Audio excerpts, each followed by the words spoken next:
ओम शांति। 1971 की अव्यक्त मुरली की श्रृंखला में ये मुरली है 11/3/1971, 11 मार्च 1971। इस मुरली का शीर्षक है परिस्थितियों को पार करने का साधन। स्वस्थिति। परिस्थिति, कोई भी परिस्थिति आती है उसको पार करने का साधन क्या है? स्वस्थिति, माना स्वयं की स्थिति कैसी है, उसी से आप परिस्थितियों को पार कर सकेंगे। इस मुरली में बाबा बच्चों को बताते हैं सिंपल रहना है, सिंप्लिसिटी रखनी है, हर बात में सिंप्लिसिटी।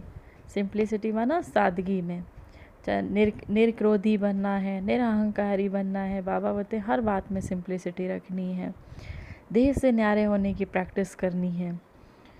तो आपकी जो भी परिस्थितियाँ आपके सामने आएंगी आप उनको पार कर सकते हैं। तो बाबा आज बच्चों से कहते हैं, आज बाप दादा बच्चों से कहते हैं, व्यक्त में रहते अव्यक्त स्थिति में रहने का अभ्यास अभी सहज हो गया है। व्यक्त में रहते माना सबके साथ रहते हुए अव्यक्त स्थिति में, फरिश्ता स्थिति में रहने का अभ्यास अभी सहज हो गया है। जब जहाँ अपनी बुद्धि को लगाना चाहें तो लगा सकें। इसी अभ्यास को बढ़ाने के लिए अपने घर में अथवा भट्टी में आते हो। अपने घर में अर्थात भट्टी में आते हो। अपना घर बाबा किसको कहते हैं यहाँ पे? मधुवन को। तो यहाँ के थोड़े समय का अनुभव सदा काल बनाने का प्रयत्न करना है।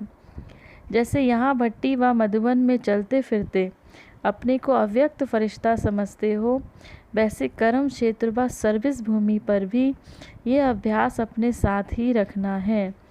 एक बार का किया हुआ अनुभव कहाँ भी याद कर सकते हैं। एक बार का किया हुआ अनुभव बाबा कहते हैं कहाँ भी याद कर सकते हैं। तो यहाँ का अनुभव वहाँ भी याद रखने से, यहाँ की स्थिति में वहाँ भी स्थित रहने से बुद्धि की आदत पड़ जाएगी। जैसे लौकिक जीवन में ना चाहते हुए आदत अपनी तरफ खींच लेती है, वैसे ही अव्यक्त स्थिति में स्थित होने की आदत बन जाने के बाद ये आदत स्वतः ही अपनी तरफ खींचेगी। इतना पुरुषार्थ करते हुए कई ऐसी आत्माएं हैं जो अब ये कहती हैं कि बाबा ये मेरी आदत पड़ गई है। कैसी आदत पड़ गई है? अव्यक्त स्थिति में रहने की। अब बाबा बच्चों से पूछते हैं कमज़ोरी क्यों है, क्रोध क्यों है, कोमल क्यों बने? कहेंगे बाबा ये मेरी आदत है। ऐसे जवाब अभी भी देते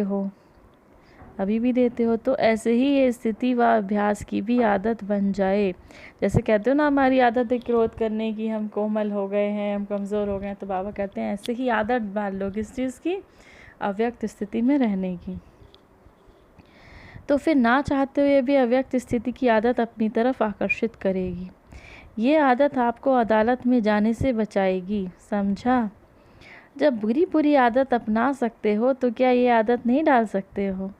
2-4 बारी भी कोई बात में प्रैक्टिकल में लाई जाती है तो प्रैक्टिकल में लाने से प्रैक्टिस हो जाती है।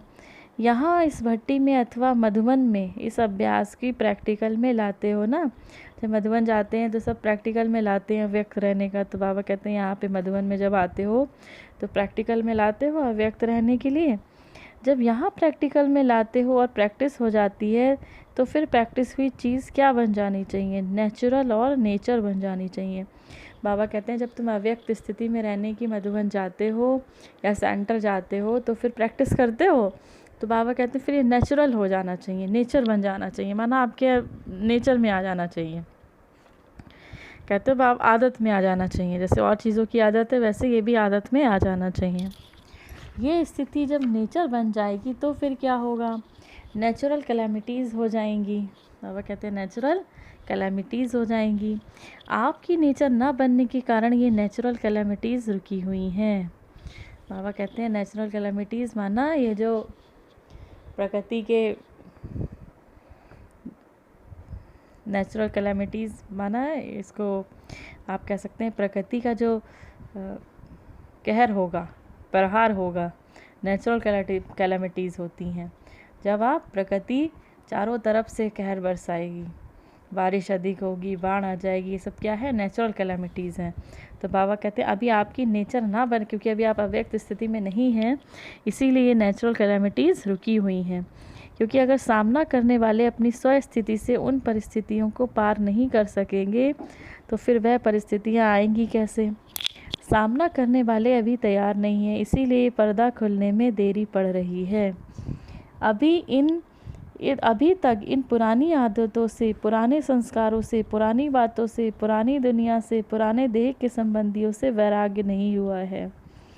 बाबा कहते हैं अभी तक इन पुरानी आदतों से, पुराने संस्कारों से, पुरानी बातों से, पुरानी दुनिया से, पुराने देह के संबंधियों से अभी वैराग्य नहीं हुआ है। कहाँ भी जाना होता है तो जिन चीज़ों को छोड़ना होता है उनसे पीठ करनी होती है। तो अब पीठ करना नहीं आता। एक तो पीठ नहीं करते हो, दूसरा जो साधन मिलता है उसकी पीठ नहीं करते हो। बाबा कहते हैं एक तो पीठ नहीं करते हो, दूसरा जो साधन मिलता है उसकी पीठ नहीं करते हो। माना कोई चीज़ आपको छोड़नी होती है तो उसकी तरफ मुंह घुमा लेते हैं, पीठ कर देते हैं कि हमें ये चीज़ नहीं देखनी, नहीं छूनी। तो बाबा कहते हैं सीता और रावण का खिलौना देखा है ना, रावण की तरफ सीता क्या करती है, पीठ करती है ना। अगर पीठ कर दिया तो सहज ही उनके आकर्षण से बच जाएंगे, लेकिन पीठ नहीं करते हो। अगर पीठ कर दिया तो सहज ही उनके आकर्षण से बच जाएंगे, लेकिन पीठ नहीं करते हो। जैसे शमशान में जब नज़दीक पहुंचते हो तो पैर इस तरफ और मुँह उस तरफ करते हैं ना, तो ये भी पीठ करना नहीं आता, फिर मुंह उस तरफ फेर लेते हैं, इसीलिए आकर्षण में कहाँ फंस जाते हैं। दोनों ही प्रकार की पीठ करने नहीं आती। माया बहुत आकर्षण करने के, बाबा कहते हैं माया बहुत आकर्षण करने के रूप रचती है, इसीलिए ना चाहते हुए भी पीठ करने के बजाय आकर्षण में आ जाते हो। उसी आकर्षण में पुरुषार्थ को भूल आगे बढ़ने की भूल रुक भी जाते हैं, तो क्या होगा, मंजिल पर पहुंचने में देरी हो जाएगी।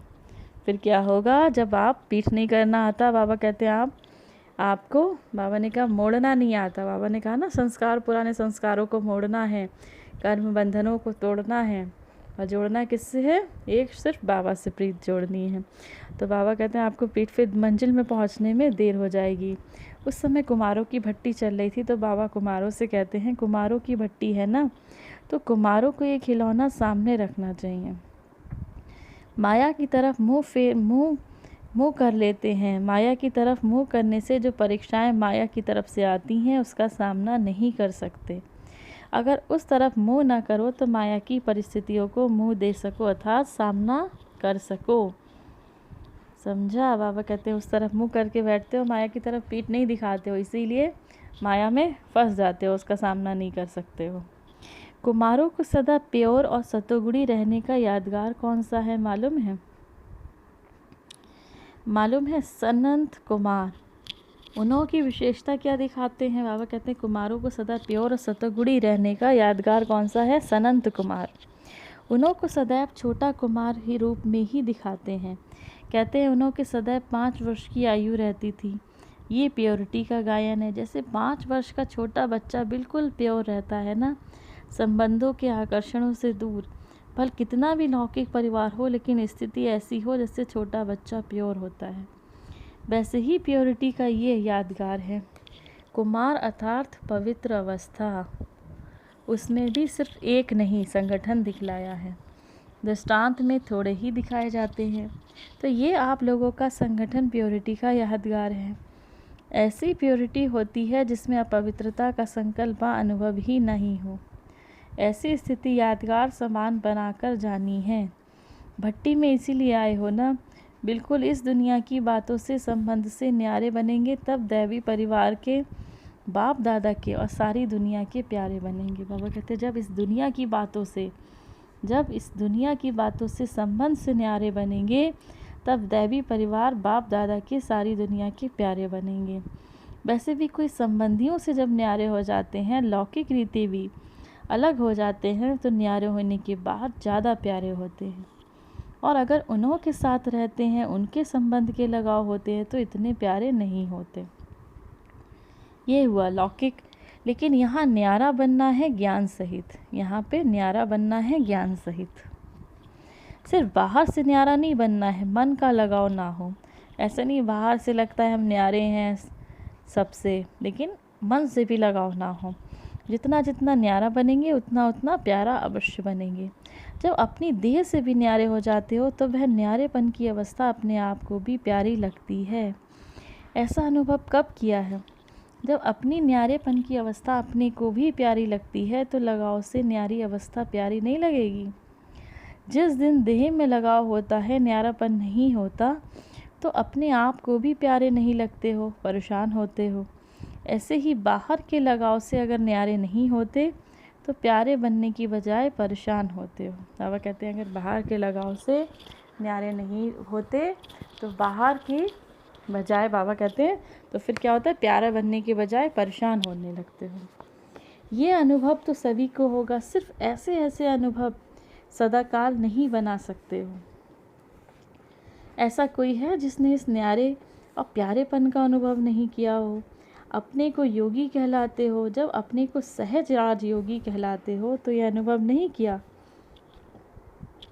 ये हो नहीं सकता, नहीं तो ये टाइटल अपने को दे नहीं सकते हो।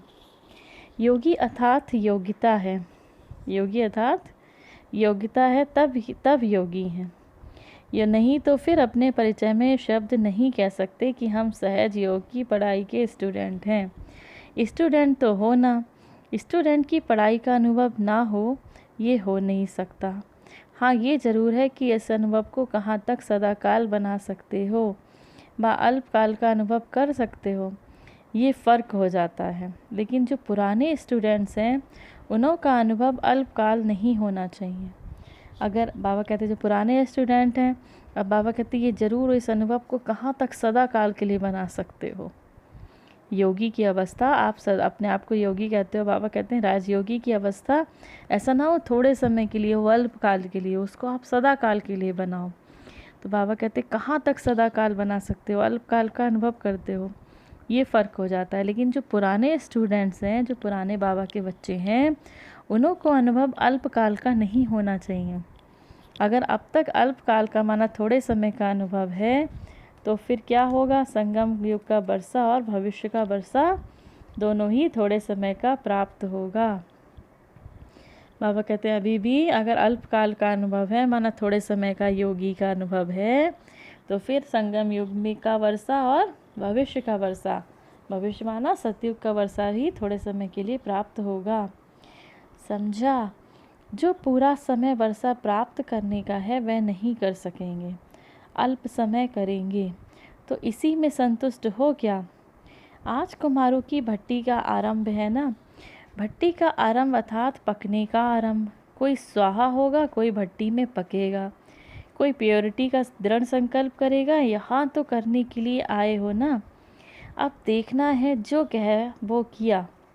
ये जो ग्रुप है वह पूरा माया से इनोसेंट और ज्ञान से सेंट बनकर जाना। बाबा ने कहा ये जो ग्रुप है बाबा के सामने बैठा है, अब हम क्या इमेजिन करते हैं, बाबा के सामने हम ही बैठे हैं, बाबा हमको ज्ञान सुना रहे हैं। पहुंच जाइए सभी लोग मधुबन में और देखिए बाप दादा हमारे सामने बैठे और हमको एक एक शब्द सुना रहे हैं। जब भी कोई भी मुरली सुनिए, चाहे वो साकार हो चाहे अव्यक्त हो, अपने आप को इमेजिन करिए, भावना कीजिए हम मधुबन में और बाबा हमको मुरली सुना रहे हैं, हमारे समक्ष बैठे हैं बाप दादा। तो बाबा कहते हैं ये जो ग्रुप है वह पूरा माया से इनोसेंट है और ज्ञान से सेंट बनकर जाना। जैसे सतयुगी आत्माएं जब आती हैं तो विकारों की बातें नॉलेज से इनोसेंट होती हैं। देखा है ना, अपना याद आता है जब हम आत्माएं सतयुग में थीं तो क्या थीं, माया की नॉलेज से इनोसेंट थीं। याद आता है? अपने वह संस्कार स्मृति में आते हैं या सुना हुआ है इसीलिए समझते हो। जैसे अपने इस जन्म में बचपन की बातें स्पष्ट स्मृति में रहती हैं, वैसे ही जो कल के आपके संस्कार थे वह कल के संस्कार आज के जीवन में संस्कारों के समान स्पष्ट स्मृति में आते हैं या स्मृति में लाना पड़ता है। बाबा कहते हैं जो आपके कल के संस्कार थे, माना आपके सतयुग के संस्कार थे, उनको आप आज के जीवन की में संस्कारों के समान, जैसे आपके बचपन के संस्कार हैं, बचपन की बातें याद आती हैं, वैसे ही आपको स्मृति में आते हैं या फिर स्मृति में लाना पड़ता है। जो समझते हैं हमारे सतयुगी संस्कार ऐसे ही मुझे स्पष्ट स्मृति में आते हैं जैसे इस जीवन के बचपन के संस्कार स्पष्ट स्मृति में आते हैं, वह हाथ उठाओ। बाबा कहते हैं जो जान समझते हैं सतयुग के संस्कार, हमें जैसे हम बचपन के हमें अपनी बातें याद रहती हैं ऐसे ही हमें अभी सतयुग के संस्कार याद रहते हैं। बाबा उन बच्चों से हाथ उठवाते हैं, हाथ उठाओ। तो बाबा कहते हैं हाथ उठाओ, ये स्पष्ट स्मृति में आना चाहिए। साकार रूप में ब्रह्मा बाप से स्पष्ट स्मृति में थे ना, ये स्मृति तब होगी जब अपने आत्मिक स्वरूप की स्मृति स्पष्ट और सदाकाल रहेगी। अब बाबा ने स्पष्ट कर दिया कि आपको सतयुग की स्मृति कब आएगी, कि आप सतयुग में क्या थे, कैसे थे, क्या करते थे वहाँ, तब होगी जब आपकी आत्मिक रूप की स्मृति स्पष्ट रहेगी। तो फिर ये स्मृति भी स्पष्ट और सदाकाल रहेगी। अभी आत्मिक स्थिति की स्मृति कब कब देह के पर्दे के अंदर छिप जाती है, इसीलिए स्मृति भी पर्दे के अंदर दिखाई देती है, स्पष्ट नहीं दिखाई देती। आत्मिक स्मृति स्पष्ट और बहुत समय रहने से अपना भविष्य वर्षा अथवा अपने भविष्य के संस्कार स्वरूप में सामने आएंगे। अपने चित्र में क्या दिखाया है, एक तरफ विकार भागते हैं, दूसरी तरफ बुद्धि की स्मृति में बाप और भविष्य की प्राप्ति की तरफ। बाबा कहते हैं क्या चित्र में दिखाया है, एक तरफ विकार भागते हैं, दूसरी तरफ बुद्धि में किसके, शिव बाबा की बाप की स्मृति और भविष्य की प्राप्ति की तरफ। भविष्य माना सतयुग की प्राप्ति की तरफ। ये लक्ष्मी नारायण का चित्र दिखाया है ना, ये चित्र किसके लिए बनवाया है, दूसरे के लिए या अपनी स्थिति के लिए। तो भविष्य संस्कारों को स्पष्ट स्मृति में लाने के लिए आत्मिक स्वरूप की स्मृति सदाकाल और स्पष्ट रहे।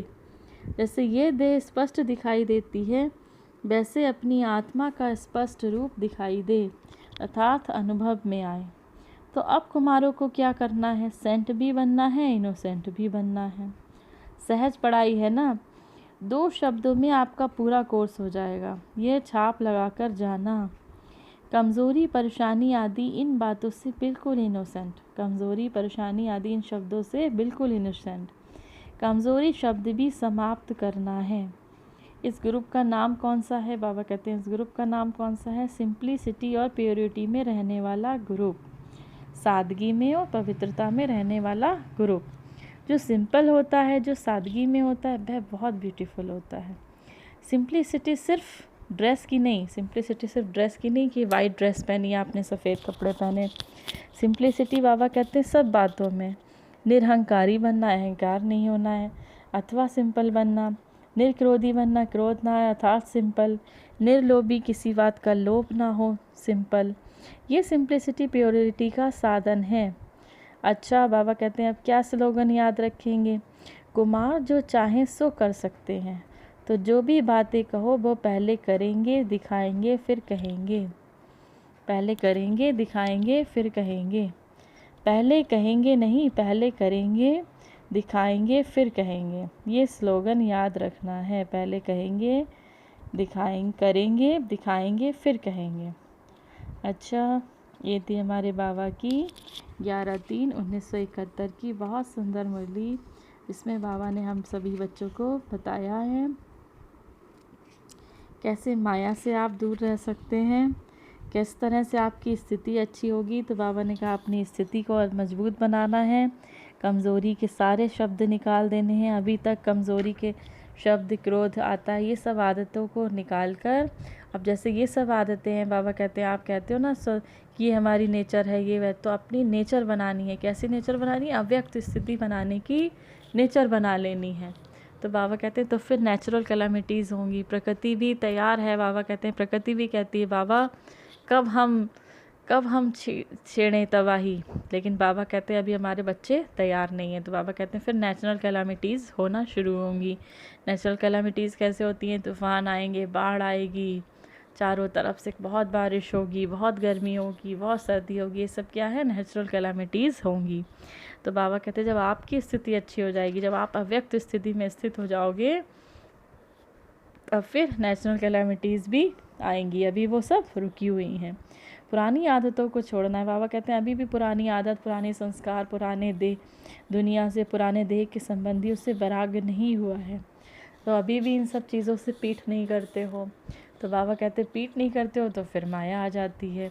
देखते हो, बाबा कहते कोई चीज़ भी छोड़नी होती है तो उसकी तरफ पीठ करनी होती है।